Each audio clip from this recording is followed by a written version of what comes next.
It's the end of the year. Well, it's almost the end of the year. Are you on the struggle bus? In this video, I'm going to show you 8 ways to help you de-stress and help you finish the year strong.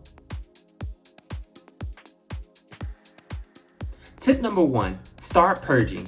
No, not that purge, you know, the movie. I'm talking about throwing away things that you know you're not going to ever use or need. Part of practical self-care means throwing away things that you don't need and making sure that your space is neat and tidy. At the end of every day, I make sure that my desk is cleaned off. There's nothing worse than coming back to school the next morning and seeing a messy desk. It can affect your whole mood. And again, start throwing stuff away, because when your last day of school hits, you're not going to want to spend time trying to clean up stuff. For me, I'm gonna walk out of that door, or actually run, and get in my car and leave, because I'm ready for summer break. And if you have time, you can go ahead and start deleting old emails and things that you know you're not gonna need either. All that clutter can lead to stress. And at this time of the year, you don't need any more stress than you already have. If you know that there's a part of the day that you start feeling stressed or anxious, if you start feeling it come on, take a moment and do some deep breathing exercises. For me, every morning before I start my day, I go into my office and I sit down and I do a couple of deep breathing exercises and set my intentions for the day. The funny thing is, we tell our students all the time to do deep breathing exercises, but we need to take that ownership too and do the things that we can do to take care of ourselves. Deep breathing is simple and you can do it anywhere. That's why I love it. Tip number 3, only do what you can do. Try not to think about the things that are out of your control, because again, there's nothing you can do about it. Throughout the day, there's so many things that I'll walk by and I'll see, you know what, oh my gosh, I wish I could fix that, or I wish this could be a little bit better. You know, the end of the year is already crazy enough. I'm the type of person to where if I see something wrong, I want to try to fix it, but sometimes that can be overwhelming, especially when you've got other things on your plate already. But sometimes I literally and verbally have to say to myself, John, that's not in your control. Only do what you can do. Tip number 4, try to avoid multitasking. I know it can be easy to try to do many things at once, but multitasking can also lead to stress, because if you start one thing and won't be able to finish it, and then you try to move on to another thing and don't get finished, now you've got 2 things that are not finished.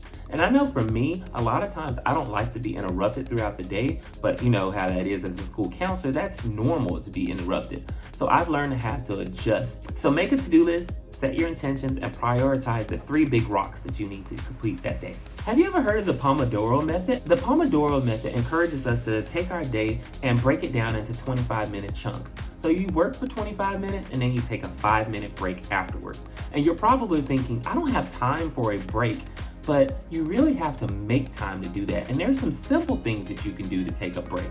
Like for example, if you're at your desk, stand up, stretch, sit back down, do a deep breathing exercise. That's a simple break. If you're still with me, type out this comment below. I'm gonna finish this year out strong.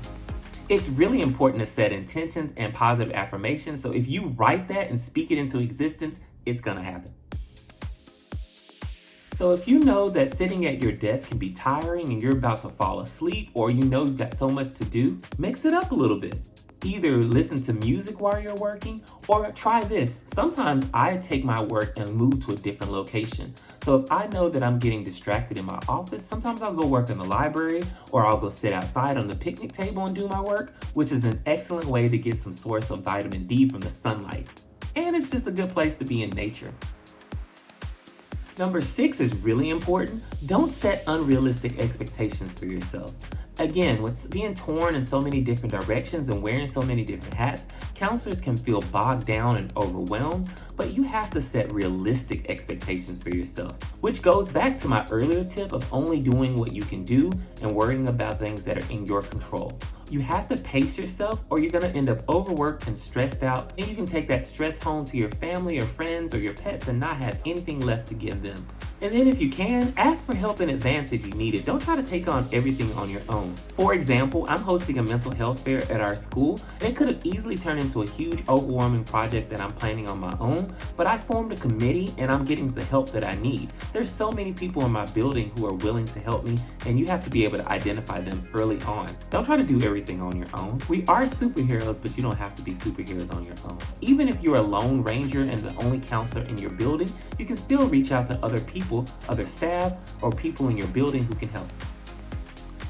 Tip number 7, monitor your thoughts. If your mind continues to drift, just like we tell our students, it's okay. Just gently bring it back. And if you need to, again, stand, stretch, or even do a little dance at your desk. But then you hop back in and get back focused. And tip number 8, give yourself grace. Remember that our jobs are super important and we have a million things we have to do, especially to end up closing out the year. You have to be kind to yourself. Say some positive affirmations and say them out loud. Don't just write them down. Actually say them out loud and set intentions for yourself.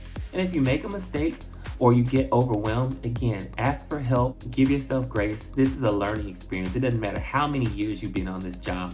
It's still, every year is different, and this year by far has been one of the hardest, especially for a lot of educators that I've seen and talked to.